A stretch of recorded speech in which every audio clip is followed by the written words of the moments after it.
Kujua kusudi lako kwenye maisha ama kwenye biashara ni hatua muhimu itakayokuwezesha kuelewa ni wapi unaenda, ni wapi ulipo na kwa nini upo hapo ulipo. Kusudi unaweza kuligundua kwa kujitambua, kutazama uwezo ulionao, mazingira yako, changamoto zilizopo au mambo unayoyapenda. Kuna vitu ambavyo vinaweza kukusaidia kujua kusudi lako. Kitu cha kwanza ni vitu unavyovipenda. Ukijua vitu unavyovipenda, itakuwa ni msingi mkubwa wa kugundua kusudi lako. Moyo wako unavutwa na mambo ambayo yanakupa furaha na hamasa ya kuendelea mbele bila kuchoka, kukata tamaa na kuishia njiani. Upendo wako wa ndani ni kiashiria muhimu cha mwelekeo wa maisha yako. Kama unafanya kitu unachokipenda, huwezi kuchoka kwa haraka wala kukubali kukata tamaa na kuishia njiani. Upendo utakusaidia kujenga biashara yenye msingi imara na mafanikio ya muda mrefu. Kitu cha pili ni ujuzi ulionao ama kipaji ulichonacho.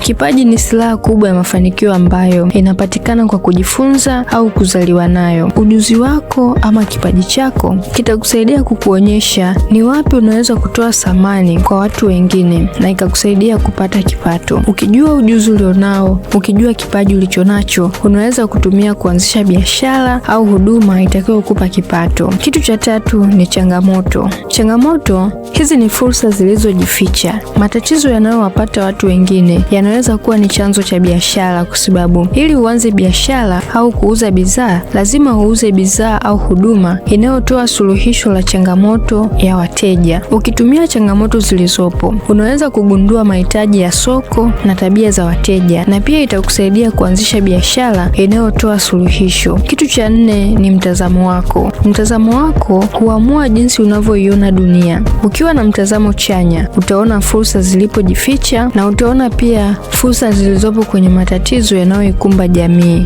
Mtazamo wako ni nguzo muhimu inayojenga mafanikio ya muda mrefu. Mtazamo sahihi utakusaidia kufanya maamuzi mazuri. Waza mawazo chanya, ondoa mawazo hasi. Kitu cha tano ni mazingira. Mazingira uliopo yanaathiri fursa unazoziona na maamuzi unayoyafanya. Kupitia watu, mazingira ya eneo uliopo vinaweza kukupa mwongozo wa aina ya biashara gani ambayo unaweza kuifanya. Lakini pia mazingira yanasaidia kulijua kusudi lako. Ukiyaelewa mazingira vizuri, unaweza kutumia rasilimali zilizopo vizuri na kujenga mafanikio kwenye hayo mazingira uliopo.